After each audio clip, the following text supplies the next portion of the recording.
ನಮಸ್ಕಾರ ವೀಕ್ಷಕರೇ, ನಾನು ನಿಮ್ಮ ಪಂಡಿತ್ ಸಾಯಿ ಸ್ವರೂಪ್ ದೀಕ್ಷಿತ್. ಈ ಸಂಚಿಕೆಯಲ್ಲಿ ಸಿಂಹ ರಾಶಿಯ ಬಗ್ಗೆ ತಿಳಿಸುವುದಾದರೆ, ಸಿಂಹ ರಾಶಿಯವರಿಗೆ 2024ರ ಯುಗಾದಿ ವರ್ಷ ಭವಿಷ್ಯ ಯಾವ ರೀತಿ ಇದೆ, ಮತ್ತೆ ಗುರು ರಾಹು ಕೇತು ಶನಿ ಯಾವ ರೀತಿ ಪ್ರಭಾವ ಬೀರಲಿದೆ ಎಂದು ತಿಳಿಯೋಣ. ಸಿಂಹ ರಾಶಿಯಲ್ಲಿ ಏಪ್ರಿಲ್ 27ನೇ ತಾರೀಕು ಭಾಗ್ಯಸ್ಥಾನಕ್ಕೆ ಗುರು ಪ್ರವೇಶವಾಗಲಿದೆ. ಗುರು ಮುಂದಿನ ಯುಗಾದಿಯವರೆಗೂ ಭಾಗ್ಯಸ್ಥಾನದಲ್ಲೇ ಇರುತ್ತಾನೆ. ಹೀಗಾಗಿ ಗುರು ಸಿಂಹ ರಾಶಿಯವರಿಗೆ ಭಾಗ್ಯ ಅಂದರೆ ಶುಭ ಫಲವನ್ನೇ ಕೊಡುತ್ತಾನೆ. ರಾಹು ಕೂಡ ಭಾಗ್ಯಸ್ಥಾನದಲ್ಲೇ ಇದ್ದಾನೆ. ಹೀಗಾಗಿ ರಾಹು ಮತ್ತೆ ಗುರು ಮೇಷ ರಾಶಿಯಲ್ಲಿ ಇರುವುದರಿಂದ ಅದೇ ಶುಭ ಫಲವನ್ನೇ ಕೊಡುತ್ತಾರೆ. ಅದೇ ರೀತಿ ಕೇತು ಕೂಡ ತುಲಾ ರಾಶಿಯಲ್ಲಿ ಇರುವುದರಿಂದ ಅದೇ ಶುಭ ಫಲವನ್ನೇ ಕೊಡುತ್ತಾನೆ.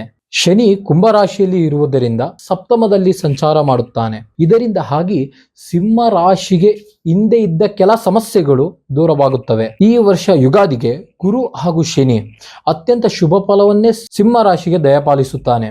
ವಿದ್ಯಾಭ್ಯಾಸದಲ್ಲಿ ಆಸಕ್ತಿ ಹೆಚ್ಚಾಗುತ್ತದೆ. ಉನ್ನತ ಅಭ್ಯಾಸ ಮಾಡಲು ಬಯಸುವವರಿಗೆ ಅವಕಾಶಗಳು ಸಿಗುತ್ತದೆ. ಹೆಚ್ಚು ಓದಬೇಕು ಎನ್ನುವ ಹಂಬಲ ಹೆಚ್ಚಾಗುತ್ತದೆ.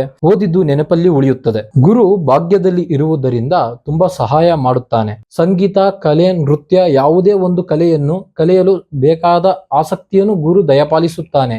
ಯಾರಿಗೆ ಗುರು ಶಾಪವಿರುತ್ತದೋ ಅವರಿಗೆ ಮದುವೆ ಹಾಗೂ ಸಂತಾನ ಭಾಗ್ಯ ಸಿಗುವುದಿಲ್ಲ.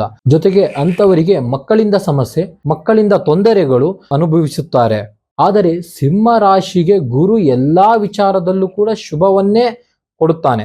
ಸಂತಾನಾಪೇಕ್ಷೆ ಇರುವವರು, ಮದುವೆಯಾಗಲು ಕಾಯುತ್ತಿರುವವರು ಶುಭ ವಾರ್ತೆ ಕೇಳುವಿರಿ. ನಿಮ್ಮ ಸಮಸ್ಯೆಗಳಾದ ವಿದ್ಯೆ, ಉದ್ಯೋಗ, ಸಾಲಬಾಧೆ, ಸತಿಪತಿ ಕಲಹ, ಆರೋಗ್ಯ ಸಮಸ್ಯೆ, ಪ್ರೀತಿ ಪ್ರೇಮ ವಿಚಾರದಲ್ಲಿ ಸಮಸ್ಯೆ ಆಗುತ್ತಿದೆಯೇ, ಮದುವೆ ವಿಚಾರದಲ್ಲಿ ಅಡೆತಡೆ ಆಗುತ್ತಿದ್ದರೆ ಮತ್ತು ಇತರ ಯಾವುದೇ ಸಮಸ್ಯೆಗಳಿದ್ದರೂ ಕರೆಯ ಮುಖಾಂತರನೂ ಪರಿಹಾರವನ್ನು ಕಂಡುಕೊಳ್ಳಬಹುದು ಅಥವಾ ನೇರವಾಗಿ ಬಂದು ಸಹ ಪರಿಹಾರವನ್ನು ಪಡೆದುಕೊಳ್ಳಬಹುದು. ಮತ್ತು ನೇರವಾಗಿ ಬಂದು ಭೇಟಿ ಮಾಡಿದವರಿಗೆ ಮೊದಲ ಆದ್ಯತೆ. ಇನ್ನು ವಿಳಾಸ: ಈಸ್ಟ್ ವೆಸ್ಟ್ ಕಾಲೇಜ್ ಮುಖ್ಯ ರಸ್ತೆ, HDFC ATM opposite, Shirdi Shri Saibaba ಜ್ಯೋತಿಷ್ಯ ಕೇಂದ್ರ, ಅಂಜನಾನಗರ, BL ಲೇಔಟ್, ಮಾಗಡಿ ರಸ್ತೆ, ಬೆಂಗಳೂರು.